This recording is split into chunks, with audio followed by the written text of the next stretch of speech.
would love to jump into some more technical details next and Sure. talk a bit about the Dragonfly architecture.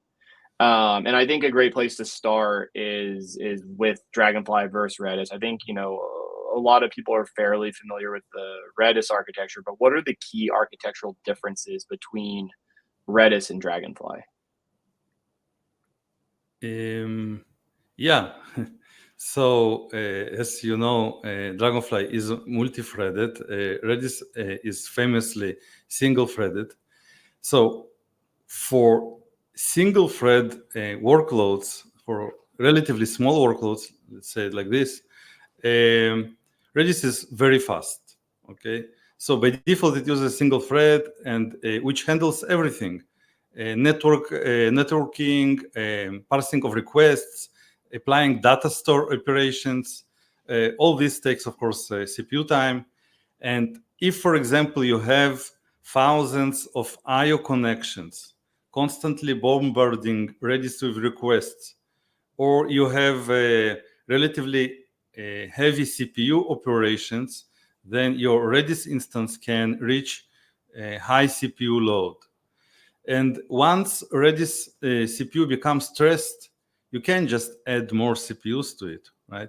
So even if your machine has plenty of them, and I mean, we are in 2024, there is no server in the world today that has a single CPU. So most likely you have plenty of them on the instance that runs Redis, and you yet still be saturated and have possibly performance problems when running medium to large to huge workloads on Redis infrastructure.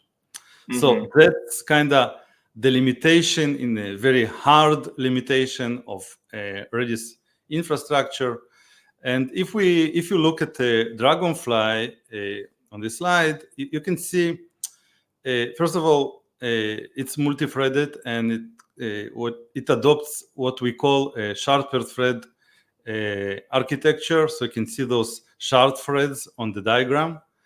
And Dragonfly basically, by default, takes all the possible CPU power on your instance. You can, of course, control it, and it can manage as many CPU threads as you allow it. And inside its process, it has a slim and very efficient coordinator layer. And its job is to handle networking, parse requests, and decompose each Redis operation into kind of micro operations that are dispatched into these shard threads. And this coordinator layer is also multi-threaded and spread across multiple threads.